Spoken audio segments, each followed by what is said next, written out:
माजी मुख्यमंत्री अशोक चव्हाण यांच्याकडून काँग्रेस पक्ष सदस्यत्वासह आमदारकीचा राजीनामा, लवकरच भाजपमध्ये प्रवेश करण्याची शक्यता।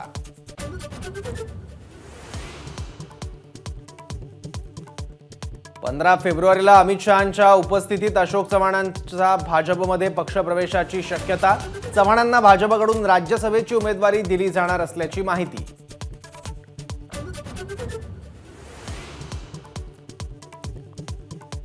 भाजपमध्ये जाण्याचा अद्याप कुठलाही निर्णय घेतला नाही। अशोक चव्हाणांची पहिली प्रतिक्रिया, राजीनामा देण्याचं ठोस कुठलंच कारण नसल्याचंही विधान।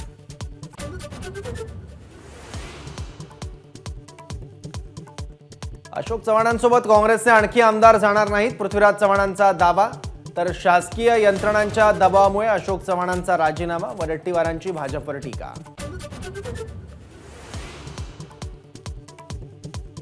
आगे आगे देखिए होता है क्या। कांग्रेस आमदार अशोक चव्हाणांच्या राजीनाम्यानंतर देवेंद्र फडणवीसांचं सूचक वक्तव्य।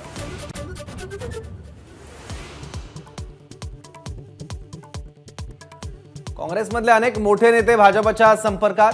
भाजप प्रदेशाध्यक्ष चंद्रशेखर बावनकुळेंचं वक्तव्य। तर काँग्रेसमध्ये अंतर्गत वाद आणि अस्वस्थता, बावनकुळेंचं वक्तव्य।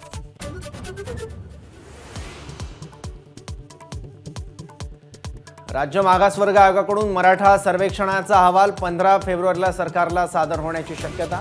विशेष अधिवेशनात मराठा आरक्षणाच्या घोषणेची चिन्ह।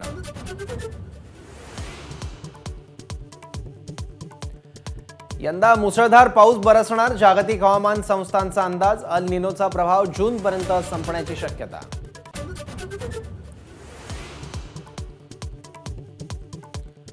विदर्भ मराठवाड्यात अवकाळी पाऊस आणि गारपिटीचा कहर। हरभरा, गहू, तूर आणि कपाशीचं मोठं नुकसान भरपाई देणार मुख्यमंत्री। एबीपी माझा, उघडा डोळे बघा नीट।